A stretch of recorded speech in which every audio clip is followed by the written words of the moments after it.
ஓம் சாந்தி. 10/2/2024 காலை முரளி பாப் தாதா மதுபன். இனிமையான குழந்தைகளே, ஆத்ம அபிமானியாக ஆத்ம உணர்வில் இருப்பதற்கான பயிற்சி செய்தீர்கள் என்றால் தெய்வீக குணங்கள் வந்து கொண்டே இருக்கும். தவறான சிந்தனைகள் நீங்கி போய்விடும். அளவற்ற குஷி இருக்கும். கேள்வி: தங்களது நடத்தையை திருத்திக் கொள்வதற்கு அல்லது அளவற்ற குஷியில் இருப்பதற்காக எந்த ஒரு விஷயத்தை எப்பொழுதும் கவனத்தில் கொள்ள வேண்டும்? பதில்: நாம் தெய்வீக சுயராஜ்யத்தை ஸ்தாபனை செய்து கொண்டு இருக்கின்றோம். நாம் மரண உலகத்திலிருந்து விடுத்து அமர உலகத்திற்கு சென்று கொண்டு இருக்கின்றோம் என்பது எப்பொழுதும் நினைவில் இருக்கட்டும். இதனால் மிகுந்த குஷி இருக்கும். நடத்தை கூட திருந்திக் கொண்டே போகும். ஏனெனில் அமரலோகமான புது உலகத்திற்கு செல்ல வேண்டும் என்றால் அவசியம் தெய்வீக குணங்கள் வேண்டும். சுயராஜ்யம் பெற வேண்டும் என்றால் அநேகருக்கு நன்மையும் செய்ய வேண்டியிருக்கும். அனைவருக்கும் வழி கூற வேண்டியிருக்கும். ஓம் சாந்தி. குழந்தைகள் தங்களை இங்கு இருப்பவர்களாக நினைக்க கூடாது. ராம ராஜ்யம் அல்லது சூரிய வம்ச ராஜ்யம் என்று அழைக்கப்படும் நம்முடைய ராஜ்யத்தில் எவ்வளவு சுகம் சாந்தி இருந்தது என்பது உங்களுக்கு தெரிய வந்துள்ளது. இப்பொழுது நாம் மீண்டும் தேவதை ஆகிக் கொண்டு இருக்கின்றோம். இதற்கு முன்பும் ஆகி இருந்தோம். நாம் தான் சர்வ குணங்கள் நிறைந்தவர்களாக தெய்வீக குணங்கள் உடையவர்களாக இருந்தோம். நாம் நம்முடைய ராஜ்யத்தில் இருந்தோம். இப்பொழுது ராவண ராஜ்யத்தில் இருக்கின்றோம். நாம் நம்முடைய ராஜ்யத்தில் மிகவும் சுகம் உடையவர்களாக இருந்தோம்.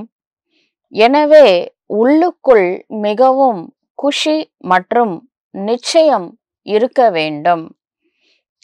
ஏனெனில் நீங்கள் மீண்டும் உங்களது ராஜதானியில் சென்று கொண்டு இருக்கின்றீர்கள். ராவணன் உங்களது ராஜ்யத்தை பறித்து விட்டு உள்ளான்.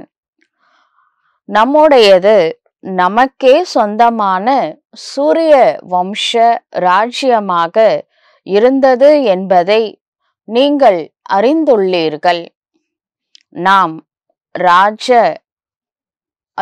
ராம ராஜ்யத்தில் இருந்தோம். நாம் தான் தெய்வீக குணங்கள் உடையவர்களாக ஒரு காலத்துல இருந்தோம். அதற்கு முக்கியமான காரணம் ஆத்மா ஃபுல் சார்ஜ் பேட்டரியா இருந்தது. ஆத்மால முழுமையான சக்தி இருந்ததுனால தெய்வீக குணங்கள் வெளிப்பட்டது. நாம் தான் மிகவும் சுகம் உடையவர்களாக இருந்தோம். பிறகு ராவணன் நமது ராஜ்ய பாக்கியத்தை பறித்து விட்டான். இப்பொழுது தந்தை வந்து தன்னுடைய மற்றும்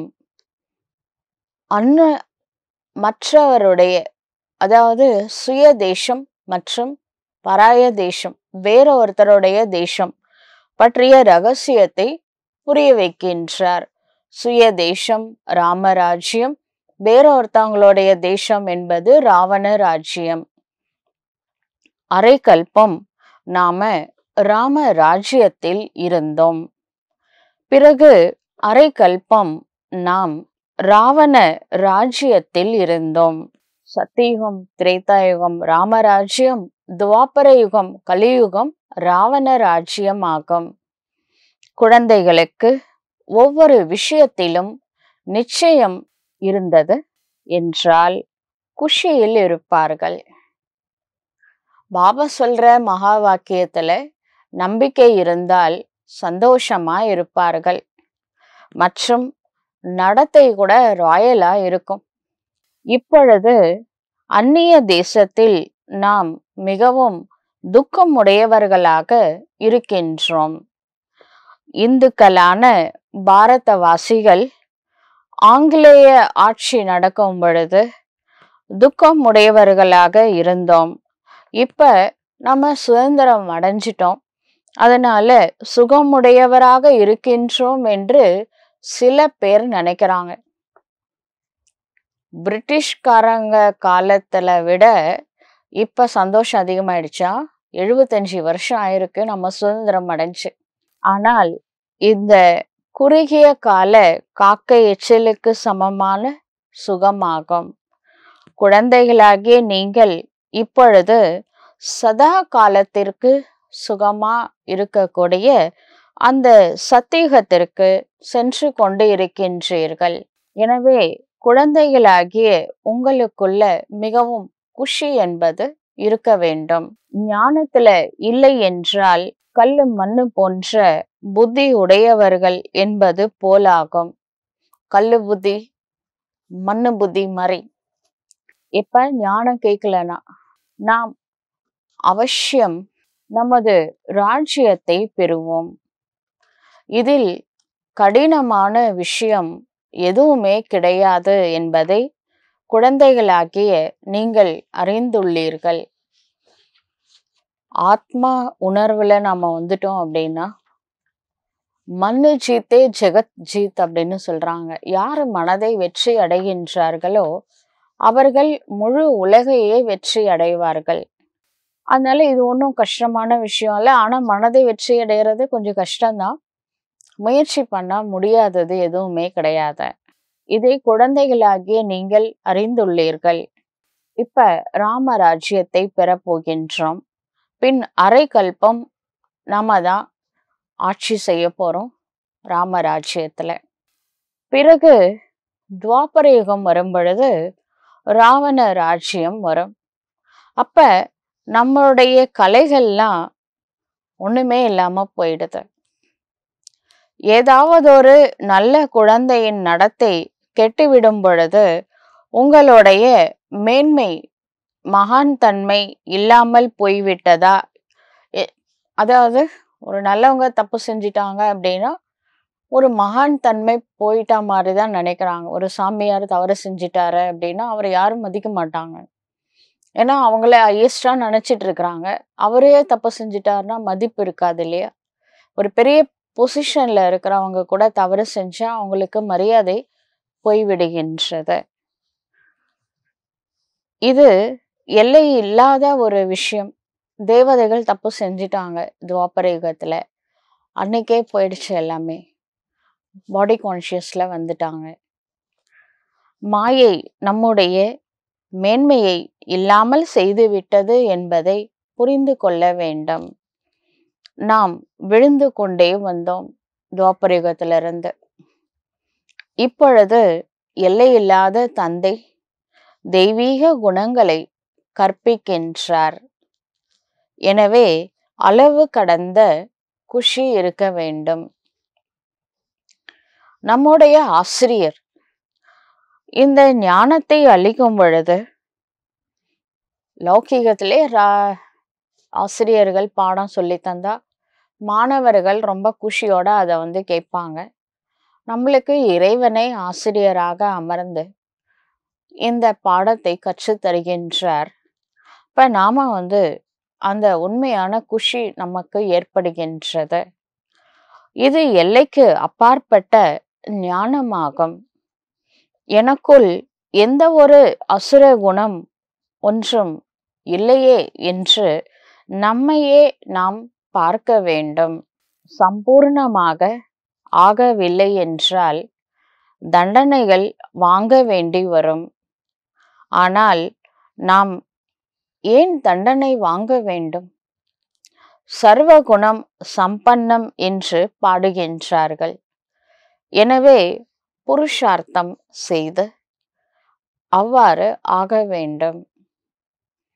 கஷ்டமோ நஷ்டமோ இந்த உடம்புல இருந்தே கொஞ்சம் சகிப்பு தன்மையின் மூலமா, கொஞ்சம் யோக சக்தியின் மூலமா தாங்கிட்டோம் அப்படின்னா நம்ம கணக்கை இங்கேயே செட்டில் பண்ணிடுறோம். தரம்ராஜ் புரிக்கு போக வேண்டிய அவசியம் இல்லை. அந்த சகிப்பு தன்மைக்கு மட்டும் கொஞ்சம் எக்ஸ்ட்ரா யோகா செய்ய வேண்டும். அவ்வாறு ஆவதில் உழைப்பு தேவைப்படுகின்றது. எல்லாமே உழைச்சா தானே கிடைக்கும். வைகுண்ட பதவி அப்படியே உட்கார்ந்த இடத்துல கிடைக்காது. கொஞ்சம் ஹார்ட் ஒர்க் பண்ணணும். ஆத்மா நிலையில நிலைச்சு இருக்கிறதுக்கும் பயிற்சி பண்ணணும். இறை நினைவுல இருப்பதற்கும் பயிற்சி செய்ய வேண்டும். குற்ற பார்வை சிலருக்கு ஏற்பட்டு விடுகின்றது. எப்பனா பாடி கான்சியஸ்ல இருக்கும் பொழுது தேகத்தை பார்க்கிறாங்க. அது கிரிமினல் திருஷ்டின்னு பாபா சொல்றார். தன்னை ஆத்மா என்று உணர்ந்தீர்கள் என்றால் குற்றமான சிந்தனை இல்லாமல் போய்விடும் என்று சிவ தந்தை கூறுகின்றார். சோல் கான்சியஸ்ல இருந்தா மற்றவங்கள ஆத்மாவா பார்ப்போம். பாடி கான்சியஸ்ல இருந்தா மற்றவங்க சரீரமா தான் தெரிவாங்க. சரீரத்தை பார்த்தா கிரிமினல் திருஷ்டி, ஆத்மாவை பார்த்தா சிவிலை. அப்ப நம்ம குற்ற பார்வை இல்லாம இருக்கணும் அப்படின்னா தன்னையும் ஆத்மா என உணர்ந்து மற்றவர்களையும் ஆத்மாவாக பார்க்க வேண்டும். ரெட் கலர் கிளாஸ் போட்டா எல்லாமே ரெட் ரெட்டா தான் தெரியும். கிரீன் கலர் கிளாஸ் போட்டா கிரீன் கிரீனா தெரியும். நாம 2 யுகமா தன்னையும் உடல் நினைச்சு மற்றவர்களையும் உடலா பார்த்ததுனாலதான் இந்த கிரிமினல் திருஷ்டிலாம் இருக்கு. அதனால கிளாஸை மாத்த சொல்றாரு. அதாவது கண்ணோட்டத்தை மாத்தணும். முதல்ல தன்னை ஆத்மா என உணர வேண்டும். பிறகு மற்றவர்களை ஆத்மாவாக பார்க்க வேண்டும். ஆத்மாவை பார்க்கிறோம் அப்படின்னா நாகமணியை பார்க்கின்றோம். சரீரத்தை பார்க்கிறோம் அப்படின்னா நாகத்தை பார்க்கிறோம். அப்ப அது கிரிமினலா மாறுது. பாபா யுக்திகள் நிறைய குழந்தைகளுக்கு புரிய வைக்கின்றார். யாருக்கு தெய்வீக குணம் உள்ளதோ அவர்களுக்கு தேவதை என்று கூறப்படுகின்றது. யாருக்கு தெய்வீக குணங்கள் இல்லையோ அவர்கள் மனிதர்கள் என்று அழைக்கப்படுகின்றார்கள். இருவருமே மனிதர்கள் தான். ஆனால் தேவதைகளை ஏன் பூஜிக்கின்றார்கள்? ஏனெனில் அவர்களிடம் தெய்வீக குணம் உள்ளது. மேலும் அவர்களுடைய செயல்கள், அதாவது தேவதைகள் தெய்வீக குணங்கள் நிறைஞ்சவங்களா இருந்தாங்க. ஆனா இன்றைய மனிதர்கள் குரங்கு குணம் நிறைஞ்சவங்களா இருக்காங்க. இந்த குரங்கு இருக்குல்ல, ஒரு இடத்துல உட்காருனா உட்காருமா, கிளைக்கு கிளை மரத்துக்கு மரம் தாவிட்டே இருக்கும். ஒரு நிமிஷம் நிம்மதியா உட்கார முடியாது. அது மாதிரி இன்றைய மனிதர்களுடைய மனசு புத்தி சஞ்சலமாவே இருக்கு. ஒரு இடத்துல உட்கார மாட்டேங்கிறாங்க. எவ்வளவு தங்களுக்குள் சண்டை சச்சரவில் ஈடுபடுகின்றார்கள். இந்த குரங்கு கூட உருன்னு சண்டை போட்டுக்கிட்டே இருக்கும். அது போலதான் இந்த மனிதர்கள் கூட நிறைய சண்டை போடுறாங்க. சத்தியுகத்துல இது போன்ற விஷயங்கள் இருப்பது கிடையாது. ஆனால் இங்கே இருக்கின்றது. அவசியம் தங்களுடைய தவறு ஆகும் பொழுது சகித்து கொள்ள வேண்டியதாக இருக்கின்றது. நீங்கள் எந்த அளவிற்கு ஆன்மீக உணர்வு உடையவர்களாக இருப்பீர்களோ அந்த அளவிற்கு தெய்வீக குணங்களும் தாரணை ஆகும். எனக்குள்ள தெய்வீக குணங்கள் இருக்கின்றதா என்று நம்மையே நாம் சோதிக்க வேண்டும். தந்தை சுகமளிக்கும் வள்ளல் ஆவார். எனவே அனைவருக்கும் சுகம் இருப்பதே குழந்தைகளின் காரியமாகும். நாம் யாருக்கும் துக்கம் ஒன்றும் கொடுப்பதில்லையே என்று மனதை கேட்க வேண்டும். ஆனால் ஒரு சிலருக்கு எப்பேற்பட்ட பழக்கம் இருக்கும் என்றால் அவர்களால துக்கம் கொடுக்காமல் இருக்க முடியாது. மற்றவங்களுக்கு டிஸ்டர்ப் பண்ணல, துக்கம் கொடுக்கலன்னா தூக்கமே வராது. அப்படி சில பேர் இருக்கிறாங்க. முற்றிலுமே திருந்துவது கிடையாது. சிறை பறவைகளைப் போல அவர்கள் சிறையிலேயே தாங்கள் சுகமாக இருப்பதாக நினைக்கின்றார்கள். சிறை பறவைன்னா அப்ப ஜெயிலுக்கு போறாங்க. அங்க 3 வேளையும் நல்ல சாப்பாடு தான் கிடைக்குது. முன்னாடி மாதிரிலாம் களி அதெல்லாம் கிடையாது. நல்லாவே தராங்க. அதனால வெளியில வந்தா சாப்பாட்டு பிரச்சனை. அதனால ஏதாவது ஒரு சின்ன சின்ன தவறு செஞ்சுட்டு திரும்பவும் ஜெயிலுக்கு போயிடுறாங்க. நிம்மதியா இருக்காங்களே. வெளியில வர வேண்டியது, ஏதாவது தவறு செய்ய வேண்டியது, ஜெயிலுக்கு போயிட வேண்டியது. அப்ப அவங்களே சிறை பறவைகள் அப்படின்னு சொல்றாங்க.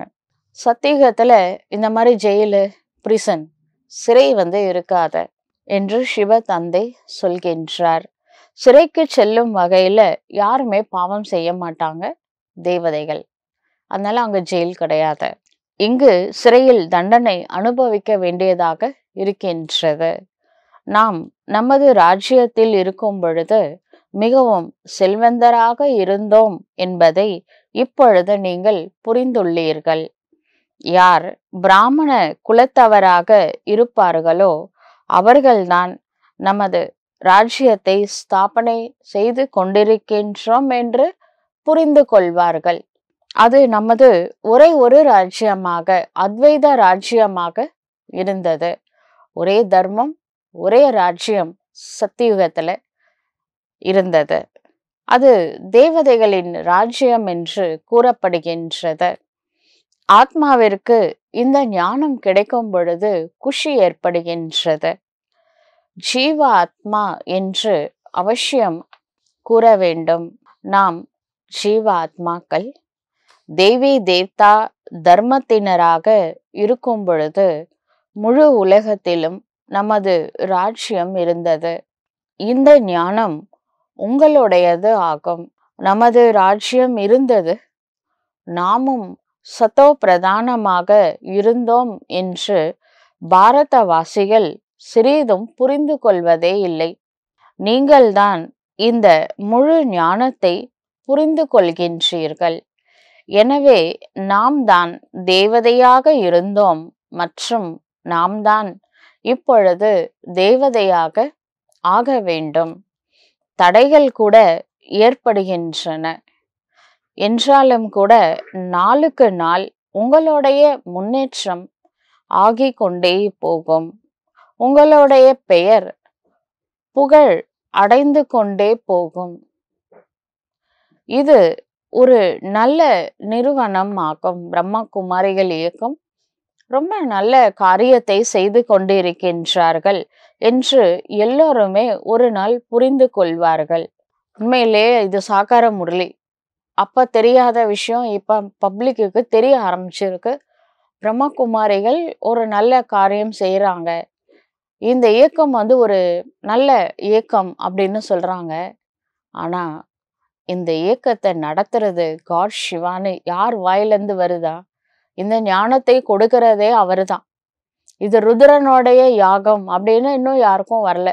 பிரம்மா குமாரிகள் இந்த இயக்கத்தை நடத்துறாங்கன்னு நினைக்கிறாங்க. இந்த இயக்கத்தை காட் சிவா நடத்திட்டு இருக்கிறாரு. அது இன்னும் தெரியல.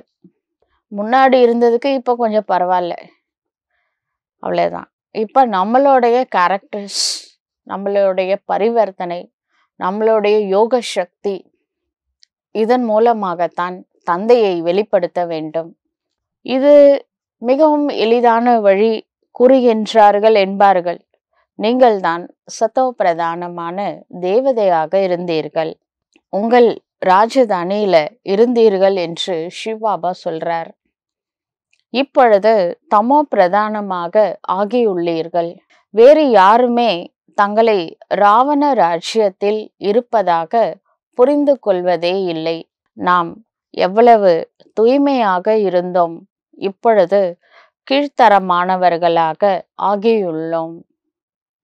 ஃபர்ஸ்ட் பர்த்துக்கும் லாஸ்ட் பர்த்துக்கும், இரவுக்கும் பகலுக்கும் வித்தியாசம் இருக்கு. ஹையஸ்ட் தேவதைக்கும் பேட்டரி ஃபுல் சார்ஜ், இப்போ டிஸ்சார்ஜ் பேட்டரி. யாரையும் குறை சொல்ல முடியாது. இது ட்ராமாவுடைய தோஷம்.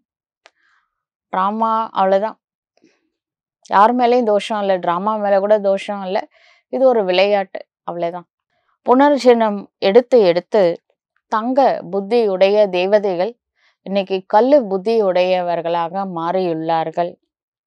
இப்பொழுது நாம் நமது ராஜ்யத்தை ஸ்தாபனை செய்து கொண்டு இருக்கின்றோம்.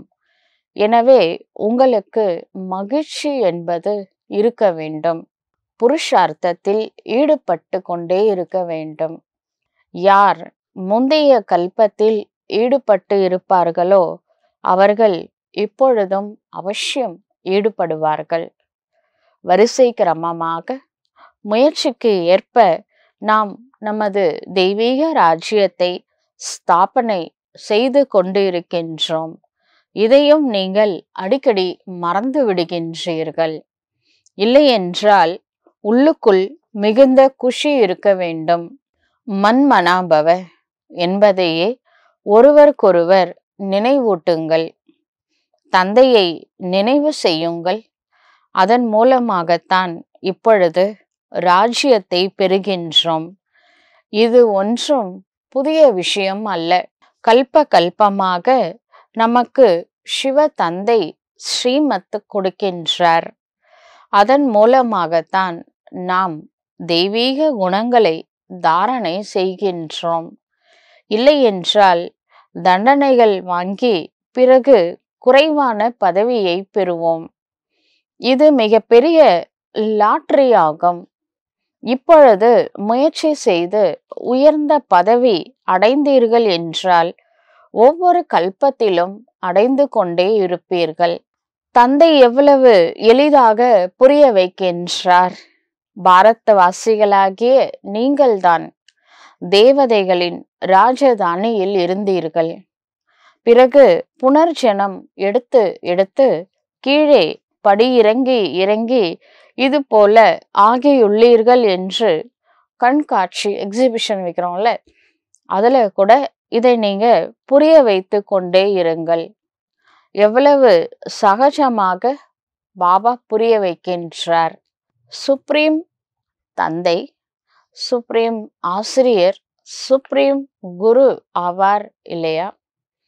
யாருக்கு தந்தையே இல்லையோ அவர் நமக்கு தந்தையாக இருக்கின்றார். யாருக்கு ஆசிரியரே இல்லையோ அவர் நமக்கு ஆசிரியராக இருக்கின்றார். யாருக்கு குருவே இல்லையோ அவர் நமக்கு குருவாக விளங்குகின்றார். நீங்கள் எவ்வளவு ஏராளமான மாணவர்கள் இருக்கின்றீர்கள். முன்னேறி கொண்டே இருக்கின்றீர்கள். எத்தனை பேர் நிர்விகாரியாக தூய்மை ஆகி உள்ளீர்கள் என்று பாபா கூட பட்டியல் கேட்டு வாங்கி கொண்டு இருக்கின்றார். புருவ மத்தியில ஆத்மா பிரகாசிக்கின்றது என்பது குழந்தைகளுக்கு புரிய வைக்கப்பட்டுள்ளது. நான் கூட இங்கு வந்து அமர்கின்றேன் என்று சிவ தந்தை கூறுகின்றார். எனது பாகத்தை நடிக்கின்றேன். தூய்மை இல்லாதவர்களை தூய்மை ஆக்குவதே என்னுடைய பாகமாகும். யாருடைய பாகம்? சிவ தந்தையின் பாகம். பதீத்தமானவர்களை பாவனம் ஆக்குவது இறை தந்தையின் பார்ட் இந்த பூமியில இருக்கு. அதனாலதான் பதீத்த பாவன் அப்படின்னு கடவுளை சொல்றோம். பாப்ப கட்டேஸ்வரன் கூட ஒரு பேர் இருக்கு. இறைவன் பாவங்களை நீக்கக்கூடியவர் ஆவார். வேற யாராலுமே இந்த வேலை செய்ய முடியாது. இது இறை செயலாகும். ஞான கடல் ஆவேன். குழந்தைகள் பிறக்கின்றார்கள். ஒரு சிலரோ மிகவும் நல்லவர்களாக இருக்கின்றார்கள். ஒரு சிலர் கெட்டவர்களாகவும் வெளிப்படுகின்றார்கள். பேரண்ட்ஸ் நல்லதான் வளர்க்குறாங்க. ஆனா சில குழந்தைங்க நல்லதா வளர்றாங்க. சில குழந்தைங்க இந்த சங்கு தோஷ் அப்படின்னு சொல்லுவாங்க. ஃப்ரெண்ட்ஸ் சரியில்லை, சேர்க்கை சரியில்லைன்னா கெட்டு போயிடுறாங்க. நல்ல குழந்தைங்களும் இருக்காங்க, கெட்டு போன குழந்தைங்களும். அவங்க அந்த சங்கு தோஷ்னால அந்த மாதிரி ஆயிடுறாங்க. ஒரு வீட்டில் பிறந்த குழந்தைங்க தான். சில குழந்தைங்க நல்ல குழந்தைங்களா இருக்காங்க. கூடா நட்பு கெட்ட குழந்தையா மாத்துது. பிறகு ஆச்சரியப்படும். அதே மாதிரிதான் இங்க கூட பிகேஸ்லயே யாரும் தப்பா நினைச்சுக்காதீங்க. ஒரு சில பிகேஸ் சங்கம் சரியில்லைன்னா கெட்டு போயிடுறாங்க. அவங்களால மற்றவங்களையும் என்ன பண்றாங்க, நெகட்டிவ் நெகட்டிவ் பேசுறாங்க. அதனால என்ன ஆயிடுதுன்னா, அவங்க ஆச்சரியப்படுற அளவுக்கு ஞானத்தை கேட்டவங்க, சேவை பண்ணவங்கலாம் இந்த நெகட்டிவ்லாம் வந்து பார்க்கறது, கேட்கறது, பேசுறது மூலமா தான் சேர்த்து வச்ச புண்ணிய கணக்கை இழக்கும் பொழுது பாபா விட்டு போயிடுறாங்க. நம்ம இந்த 2 யுகமா இவ்வளோ கஷ்டப்பட்டோம் பக்தியில. அதனுடைய பலன் கடவுள் கிடைச்சிருக்கிறாரு. இப்ப மத்தவங்கள பார்த்துட்டு நம்ம பாக்கியத்தை ஏன் நம்ம விடணும்? ஒருவேளை நம்மளையே மத்தவங்க நெகட்டிவா சொன்னா கூட சொல்லிட்டு போட்டோம். நம்மளை பத்தி கடவுளுக்கு தெரியும். அதுக்காக நம்ம பாபா விட்டு போயிட்டோம்னா, இந்த ராவண ராஜ்யத்துல யாரு நம்மளை காப்பாத்துவாங்க? அதுவும் வினாஷ் நெருங்கிட்டு இருக்கிற இந்த டைம்ல. அதனால என்ன நடந்தாலும் சரி, பாபா குழந்தையாக இருக்க வேண்டும். பிறகும் தந்தை கூறுகின்றார், பாபா விட்டு ஓடிய பிறகு கூட எங்க போவாங்க? இந்த ஒரே ஒரு கடை தான் இருக்கு. இங்க விட்டு எங்கேயும் போக முடியாது. போய் வெளி உலகத்துல நல்லா அடிபட்டு திருந்தி அப்புறமா வருவாங்க. வரும்பொழுது டூ லேட் ஆயிருக்கும். அதான் நடக்க போகுது. இதே சத்கதி தாதாவிடம்தான். மற்றபடி ஒரு சிலருக்கு இந்த ஞானம் பற்றி முற்றிலுமே தெரியாது. சத்கதி கொடுக்கக்கூடிய வள்ளல் ஒரே ஒரு ஸ்ரீபாபா தான். போனவங்களாம் கூட ரிட்டர்ன் வந்துதான் ஆகணும். எல்லாருக்கும் சத்கதி வேணும் இல்லையா? மனுஷங்களா கொடுப்பாங்க. யாரு வந்து பாபாவை பத்தி நெகட்டிவா சொல்லி உங்களை பிரிச்சாங்களோ, யஜ்யத்தை பத்தி நெகட்டிவா சொல்லி பிரிச்சாங்களோ, அந்த நெகட்டிவ் பர்சனாலிட்டியா அவங்களுக்கு சாப்பாடு போட போறாங்க? அடிபட்டதுக்கு அப்புறம் தான் அதெல்லாம் தெரியும். இப்ப சங்கு தோஷ் கண்ணை மறைக்குது. அப்படி யார் போறாங்களோ அவங்க ஒரு நாள் திருந்தி வருவாங்க. பாபா ஏத்துதான் ஏத்துப்பாரு. ஆனா இந்த இடைப்பட்ட காலம் இருக்கு இல்லையா, அது டைம் வேஸ்ட், எனர்ஜி வேஸ்ட். சேர்த்து வச்ச புண்ணிய கணக்கெல்லாம் நில்லாயிட்டு இருக்கோம். முதல்ல இருந்து புருஷார்த்தம் பண்ணணும். அது லாஸ் வந்து யாருக்கு? யாரு போனாங்களோ அவங்களுக்கு தான். திட்டினா திட்டிட்டு போட்டோம், தப்பா சொல்றாங்களா சொல்லிட்டு போட்டோம், அவங்களுக்கு தான் பாவ கணக்கு ஏறும். நாம பொறுமையா இருக்கலாம். ஒரு நாள் அவங்க கூட நம்மளை புரிஞ்சுக்கிற நாளும் வரும். கடைசி வரைக்குமே புரிஞ்சுக்கலனாலும் நம்மளுக்கு அதுக்கும் சம்பந்தம் இல்லை. நம்ம அவங்கள நம்பி பிகே ஆகல, கடவுளை நம்பி வந்திருக்கிறோம். யாரை பத்தியும் கவலைப்படக்கூடாது. நம்ம கடைசி வரைக்கும் பாபா குழந்தையா இருக்கணும். இது மட்டும்தான் நம்மளுடைய குறிக்கோளாக இருக்க வேண்டும். ஒரு சிலருக்கு இந்த ஞானம் முற்றிலுமே கிடையாது. நான் பிகேஸ்க்கு யார் முந்தைய கல்பத்தில் இதை ஏற்றுக்கொண்டார்களோ அவர்கள்தான் இந்த கல்பத்திலும் இந்த ஞானத்தை ஏற்றுக்கொள்வார்கள். இதுக்கு கூட ஒரு பாக்கியம் செஞ்சு இருக்கணும், புண்ணிய கணக்கு இருக்கணும். இதுல நமது நடத்தை தான் ரொம்ப முக்கியமான விஷயம். டிசிப்ளின், ஒழுக்கம் வேண்டும். சேவை செய்ய வேண்டியுள்ளது. அநேகருக்கு நாம் நன்மை செய்ய வேண்டும். அநேகருக்கு வழி கூற வேண்டும். பாரதவாசிகளாகிய நீங்கள் தான் உலகத்தின் அதிபதியாக இருந்தீர்கள். இப்பொழுது மீண்டும் இந்த விதமாக உங்களது ராஜ்யத்தை அடைய முடியும் என்பதை மிக மிக இனிமையான வார்த்தைகளால புரிய வைக்க வேண்டும். தந்தை புரிய வைப்பது போல வேறு யாராலுமே புரிய வைக்க முடியாது என்பதையோ நீங்கள் புரிந்துள்ளீர்கள். பிறகு போக போக மாயையிடம் தோல்வி அடைந்து விடுகின்றீர்கள். விகாரங்களின் மீது வெற்றி அடைவதாலேயே நீங்கள் உலகத்தை வென்றவர்களாக ஆவீர்கள் என்று ஸ்வயம் தந்தை கூறுகின்றார். இந்த தேவதைகள் உலகை வென்றவர்களாக ஆகியுள்ளார்கள் என்றால் அவசியம் அவர்கள் அப்பேற்பட்ட கர்மம் செய்துள்ளார்கள். தந்தை கர்மங்களின் விளைவு பற்றி கூட கூறியுள்ளார். ராவண ராஜ்யத்தில் கர்மம் விகர்மம் ஆகின்றது. ராம ராஜ்யத்தில் கர்மம் அக்கர்மம் ஆகின்றது. முக்கியமான விஷயம், காமத்தின் மீது வெற்றி அடைந்து உலகத்தை வென்றவர்களாக ஆவது ஆகும். தந்தையை நினைவு செய்யுங்கள். இப்பொழுது வீடு திரும்பி செல்ல வேண்டும். நாம் நமது ராஜ்யத்தை அடைந்தே தீருவோம் என்று நமக்கு 100% நம்பிக்கை உள்ளது. ஆனால் இங்கு ஆட்சி புரிய மாட்டோம். இங்கு ராஜ்யத்தை நாம் பெறுகின்றோம். அமரலோகத்தில் ஆட்சி புரிவோம். இப்பொழுது மரண உலகம் மற்றும் அமரலோகத்திற்கு நடுவில் இருக்கின்றோம். இதையும் சிலர் மறந்து விடுகின்றார்கள்.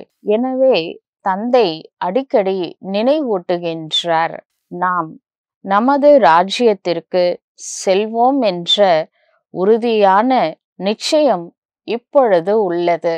இந்த பழைய ராஜதானி அவசியம் முடிய போகின்றது. இப்பொழுது புது உலகம் செல்ல வேண்டும் என்றால் அவசியம் தெய்வீக குணங்களை தாரணை செய்ய வேண்டும். நம்மிடமே நாம் உரையாட வேண்டும். நம்மை ஆத்மா என்று உணர வேண்டும். ஏனெனில் இப்பொழுதுதான் நாம் திரும்பி செல்ல வேண்டும். எனவே இப்பொழுதுதான் நம்மை ஆத்மா என்றும் உணர வேண்டும். திரும்பி செல்ல வேண்டும் என்பதற்கான இந்த ஞானம் பிறகு எப்பொழுதாவது கிடைக்குமா என்ன? அங்கு நாம் யோகம் செய்ய வேண்டிய அவசியமே இல்லை. காரணம் 5 விகாரங்களே இருக்காது. இங்க அவசியம் இருக்கு, ஆனா செய்யறது இல்லை. என்ன செய்யலாம்? அங்க தேவையே இல்லை. 5 விகாரமே கிடையாது. அதனால எந்த டிஸ்டர்பன்ஸும் இல்லை, துக்கம் இல்லை, கஷ்டம் இல்லை, கவலை இல்லை. கடவுளை நினைக்கணும்னு அவசியம் இல்லை. இங்க எல்லாம் இருக்கு, ஆனா நாம தான் கடவுளை நினைக்கிறது இல்லை. அங்க எல்லாருமே திருந்தியவர்களாக இருப்பாங்க. அங்க போய் யோகா பண்ணணும்னு அவசியம் இல்லை. இங்கேயே எல்லாம் முடிச்சவங்கள தான் ஃபில்டர் பண்ணி அங்க அனுப்பவே போறாரு. பிறகு மெதுவாக கலைகள் குறைந்து கொண்டே செல்லும். இதுவோ மிகவும் சகஜமானது ஆகும். கோபம் கூட ஒருவருக்கு துக்கம் கொடுக்கின்றது இல்லையா? இப்ப நம்ம கோவப்படுறோம்னு வச்சுக்கோங்களேன். கோவப்பட்டதுக்கு அப்புறம் நல்லா திட்டோம். இப்ப நீங்க உங்க குழந்தைங்கள நல்லா திட்டீங்க. அப்பா நிம்மதியா இருக்கு, சந்தோஷமா இருக்கு அப்படின்னு சொல்ல முடியுமா? துக்கத்தை கொடுத்தீங்கன்னா துக்கம் கண்டிப்பா உங்களுக்கு கிடைக்கும். என்ன கொடுக்குறோமோ அது ரிட்டர்ன் வந்துடும் நம்மளுக்கு. அதனால கோவப்படுறதுனால மற்றவங்க துக்கப்படுறாங்கல்ல, அந்த வைப்ரேஷன் கண்டிப்பா நமக்கு ரீச் ஆகும். அதனாலதான் துக்கம் கொடுக்காதீங்க, துக்கத்தை எடுக்காதீங்கன்னு கடவுள் சொல்றாரு. முக்கியமானது தேக அபிமானம். அது வந்துருச்சு. தேக அபிமானம், பாடி கான்சியஸ் இருக்கும் பொழுது என்ன செய்யறாங்கன்னே தெரிய மாட்டேங்குது. அங்கோ தேக அபிமானம் என்பது இருப்பதே கிடையாது. ஆத்மா அபிமானி ஆவதனால குற்ற பார்வை இருக்காது, தூய பார்வையாக ஆகிவிடுகின்றது. ராவண ராஜ்யத்துல குற்ற பார்வை ஆகிவிடுகின்றது. நாம் நமது ராஜ்யத்தில் மிகவும் சுகமாக இருப்போம் என்பதை நீங்கள் அறிந்துள்ளீர்கள். அங்க இந்த காமம், கோபம் அத மாதிரி எந்த விகாரமும் கிடையாது. இது பற்றி ஆரம்பத்துல பாட்டு கூட அமைக்கப்பட்டு இருந்தது. அங்கு எந்த விகாரமும் கிடையாது. அநேக முறை நம்முடைய இந்த வெற்றி தோல்வி ஏற்பட்டு இருக்கின்றது. ஒவ்வொரு கல்பத்திலும் வெற்றி அடைவோம், ஒவ்வொரு கல்பத்திலையும் இந்த துவாபரிகம் வரும் பொழுது தோல்வியும் அடைவோம். இது ஃபிக்ஸடு, ஒன்றும் பண்ண முடியாது. சத்தியுகம் முதல் கொண்டு கலியுகம் வரை என்ன நடந்ததோ அது மீண்டும் நடைபெறும். தந்தை அல்லது ஆசிரியரிடம் இருக்கும் ஞானத்தை அவர் உங்களுக்கு கூறிக்கொண்டே இருக்கின்றார். இந்த ஆன்மீக ஆசிரியர் கூட அதிசயமானவர் ஆவார். சிவபாபா உலகத்தின் மிகப்பெரிய அதிசயம் காட் சிவா தான். கடவுள் உயர்ந்ததிலும் உயர்ந்தவர் ஆவார். நம்ம அப்பா இந்த உலகத்திலே மிக உயர்ந்தவர். அதே மாதிரி நம்மளுடைய ஆசிரியர் யாரு? காட் சிவா. அவரும் உயர்ந்ததிலும் உயர்ந்த ஆசிரியர் ஆவார். மேலும் அவர் சொல்லிக் கொடுக்கக்கூடிய படிப்பு எப்படி இருக்கும்? அதுவும் உயர்ந்ததிலும் உயர்ந்த தேவதை ஆகக்கூடிய படிப்பை கடவுள் சொல்லிக் கொடுக்கிறாரு. எவ்வாறு தேவதா தர்மத்தை ஸ்தாபனை செய்து கொண்டு இருக்கின்றார் என்பதை ஸ்வயம் நீங்கள் பார்த்து கொண்டே இருக்கின்றீர்கள். ஸ்வயம் நீங்களே தேவதையாக ஆகிக் கொண்டே இருக்கின்றீர்கள். இப்பொழுதோ எல்லோரும் தங்களை ஹிந்து என்று கூறிக்கொண்டே இருக்கின்றார்கள்.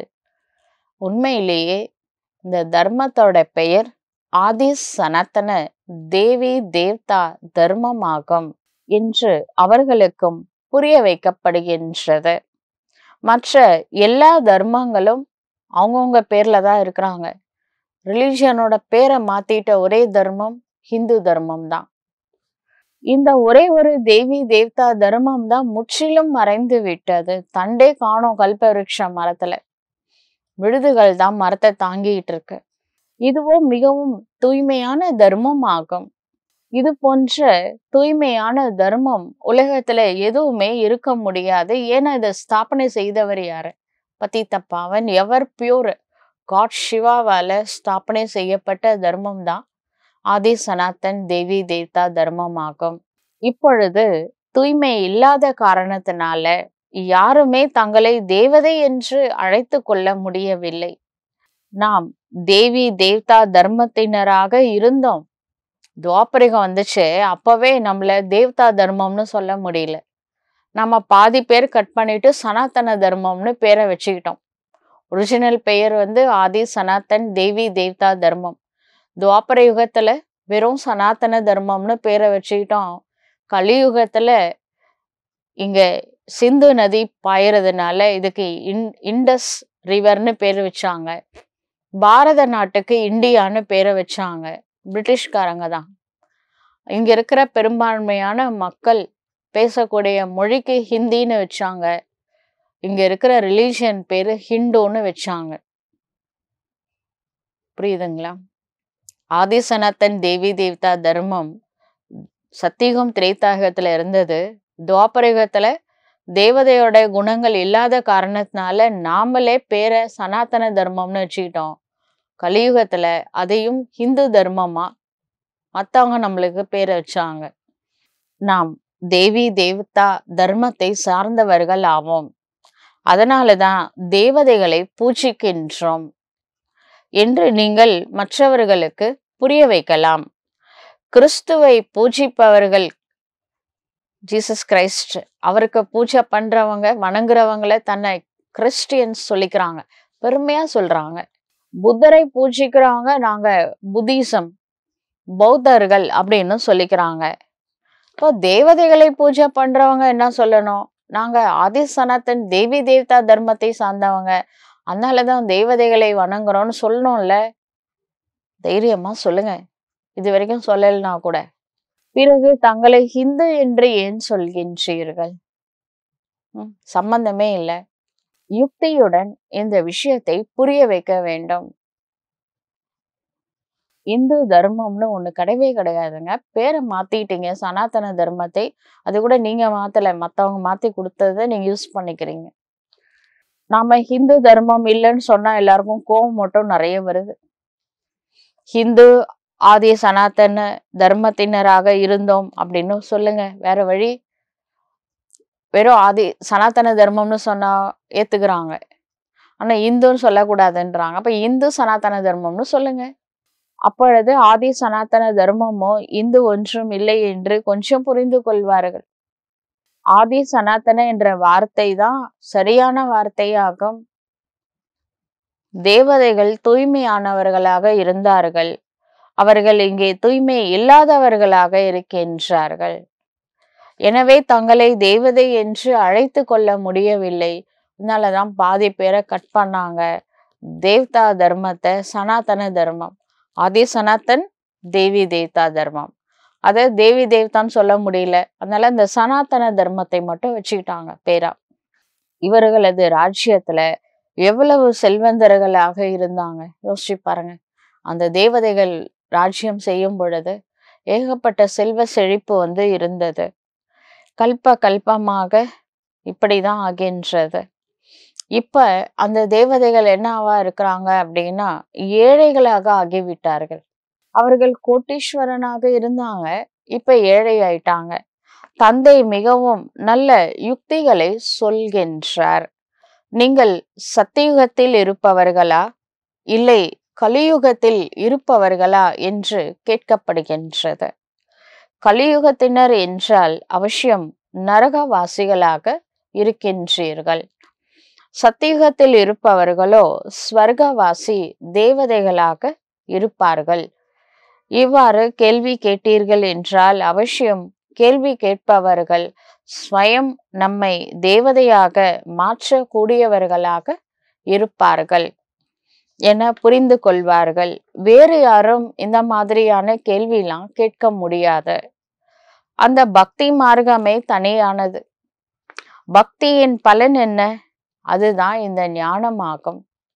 சத்தியுகம் திரேதாயுகத்துல பக்தி இருப்பதே கிடையாது. ஞானத்தினால் அரைக்கல்பம் பகல், பக்தியினால் அரைக்கல்பம் இரவு ஏற்கக்கூடியவர்களாக இருந்தார்கள் என்றால் ஏற்றுக்கொள்வார்கள். ஏற்காதவர்களாக இருக்கின்றார்கள் என்றால் நீங்க எவ்வளவுதான் ஞானத்தை சொன்னாலும் ஏற்க மாட்டார்கள். டிராமால அப்படி இருக்கு. தேவதை இல்லாதவங்க சத்தியுகத்துக்கு வந்துட்டா நல்லா இருக்காதுல்ல. அதனால எல்லாராலும் ஏத்துக்க முடியாது. பக்தியையும் ஏற்க மாட்டார். சில பேர் இருக்காங்க, ஞானத்தை சொன்னாலும் கேட்க மாட்டாங்க, பக்தியும் பண்ண மாட்டாங்க. அவங்களுக்கு ஒன்னே ஒண்ணுதான் குறிக்கோள், பைசா சம்பாதிக்கணும். டைம் இஸ் மணி அப்படின்னு சொல்லிட்டு உக்காந்துட்டு இருக்கிறாங்க. சம்பாதிங்க சம்பாதிங்க, போகும்போது எவ்வளவு எடுத்துட்டு போறாங்கன்னு பார்க்கலாம். குழந்தைகளான நீங்களோ யோக பலத்தினாலதான் இப்பொழுது ராஜ்யத்தை ஸ்ரீமத்துப்படி ஸ்தாபனை செய்து கொண்டு இருக்கின்றீர்கள். இது யோக சக்தி வேணும், பவித்ரதாவோட சக்தி வேணும். அதனாலதான் பிகேஸ் உள்ள நுழையும் போதே பாபா சொன்னாரு, பவித்ர பவ யோகி பவ. இதுதான் நம்ம கூட வரப்போற மிகப்பெரிய பலமாகும். பிறகு அரை கல்பத்திற்கு பிறகு ராஜ்யத்தை இழக்கவும் செய்கின்றீர்கள். இந்த சுழற்சி நடந்து கொண்டே இருக்கின்றது. நல்லது. இனிமேலும் இனிமையான காணாமல் போய் வெகு காலம் கழித்து கண்டு எடுக்கப்பட்ட குழந்தைகளுக்கு தாய் தந்தை பாப் தாதாவின் அன்பு நினைவுகள் மற்றும் காலை வணக்கம். ஆன்மீக குழந்தைகளுக்கு ஆன்மீக தந்தையின் நமஸ்காரம். ஆன்மீக தந்தைக்கு ஆன்மீக குழந்தைகளின் நமஸ்காரம். தாரணைக்கான முக்கிய சாரம்.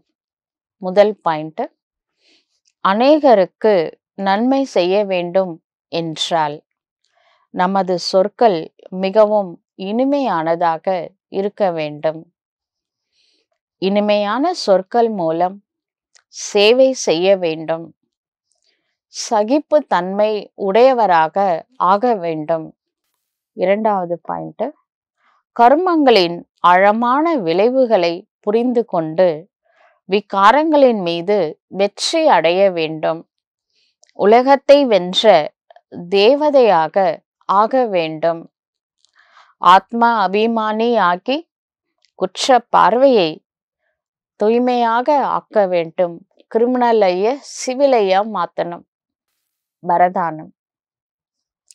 சிரேஷ்ட கர்மம் மூலம் தெய்வீக குணங்கள் என்ற பிரபுவின் பிரசாதத்தை பகிர்ந்து கொடுக்கக்கூடிய ஃபரிஷ்தாவிலிருந்து தேவதையாக ஆகுக. நிகழ்கால சமயத்தில் அக்ஞானி ஆத்மாக்களாக ஆகட்டும், பிராமண ஆத்மாக்களாக ஆகட்டும், இருவருக்கும் குணதானத்தின் அவசியம் உள்ளது. இப்பொழுது இந்த விதியை தன்னிடத்தில் மற்றும் பிராமண பரிவாரத்தில் தீவிரமாக்குங்கள். இந்த தெய்வீக குணம் அனைத்தையும் விட சிரேஷ்டமான பிரபுவின் பிரசாதமாகும். இந்த பிரசாதத்தை நன்கு பகிர்ந்து கொடுங்கள். எவ்வாறு அன்பின் அடையாளமாக ஒருவர் மற்றவருக்கு டோலி கொடுக்கின்றார்களோ அதுபோல தெய்வீக குணங்கள் என்ற டோலி இனிப்பை கொடுங்கள்.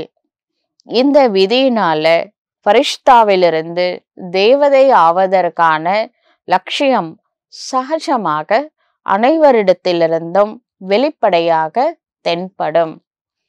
ஸ்லோகன்: யோகம் என்ற கவசத்தை அணிந்து கொண்டீர்கள் என்றால் மாயை என்ற எதிரி யுத்தம் செய்ய முடியாது. யோகம் நம்மளுக்கு கவசமாக மாறும். யோக சக்தி தான் நம்மளுக்கு பாதுகாப்பு கவசமாகும். இந்த பாதுகாப்பு கவசத்தோட நம்ம முழு நாள் இருக்கும் பொழுது மாயா அப்படிங்கிற எதிரி நம்மிடம் சண்டை போடாது, யுத்தம் செய்யாது. அதனால எப்பவுமே பாபா நினைவில் இருக்கிறது தான் நம்மளுக்கு பாதுகாப்பிற்கான கவசமாகும். நல்லது. ஓம் சாந்தி.